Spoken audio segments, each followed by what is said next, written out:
Et Sodome n'était pas une ville dans laquelle habitaient d'autres personnes qui n'étaient pas homosexuelles. Ce n'était pas une ville dans laquelle des homosexuels sodomisaient ceux qui n'étaient pas homosexuels. Non. Qu'est-ce qui en était donc? Voici la révélation que j'ai reçue de l'ange et l'agneau du 24 avril 1993, alors que je ne croyais pas encore en l'existence de Dieu. Après le déluge, il n'y avait pas d'homosexuels et de lesbiennes sur la terre. La terre était pure. Puis les homosexuels commençaient à naître sur la terre. Puis les homosexuels voulaient leur drapeau, leur mode de vie que toute la terre devait accepter. Ils voulaient fonder leur synagogue, mosquée, église, ashram et temple. Ce sont des démons, les genres de personnes qui cherchent Dieu dans les religions, les livres saints et les prophètes morts et qui ne peuvent pas croire aux prophètes vivants de leur temps pour être sauvés.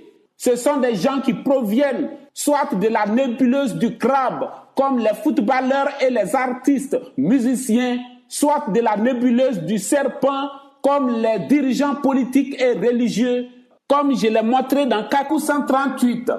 Et les homosexuels et lesbiennes qui commençaient à naître sur la terre étaient tués car les habitants de la terre ne voulaient plus de déluge. Ainsi, après le déluge, tout homosexuel ou lesbienne était pourchassé et tué comme en Tchétchénie jusqu'à ce que Dieu parle par un prophète du nom d'Atabia ou Abiatar. Et c'est ce prophète Atabia qui prophétisa la naissance de Sodome, une ville de refuge pour les homosexuels et lesbiennes de la terre afin de ne plus verser de sang, car la terre était sous la grâce comme aujourd'hui. Sur la parole du prophète Atabia, Sodome et Gomorrhe naquirent sur la terre où habitait déjà Lot, neveu d'Abraham. Dieu mit alors séparation entre ceux qui étaient homosexuels et ceux qui ne l'étaient pas. Et personne n'avait le droit de passer d'un territoire à l'autre et dormir là-bas. Ainsi, Sodome et Gomorrhe étaient deux villes de refuge fondées pour tout homosexuel ou lesbienne de la terre. Et pour se venger, les habitants de Sodome et Gomorrhe sodomisaient tout étranger qui arrivait sur leur terre et qui voulait y passer la nuit.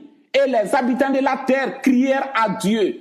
Ce que j'ai dit, je ne l'ai ni lu, ni entendu quelque part. Et si cette révélation existe déjà quelque part, je ne sais pas. Ceci est selon la révélation que j'ai reçue de l'agneau qui m'a parlé le 24 avril 1993.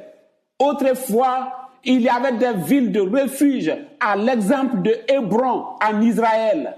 C'est à Hébron que toute personne en danger trouvait refuge. Et c'est dans ce sens que Sodome et Gomorrhe furent créés pour les homosexuels. C'était le Gay Land, la nation des homosexuels, avec leurs lois, leurs emblèmes et leurs drapeaux arc-en-ciel. Et là-bas, ils pouvaient organiser leurs défilés et carnavals homosexuels.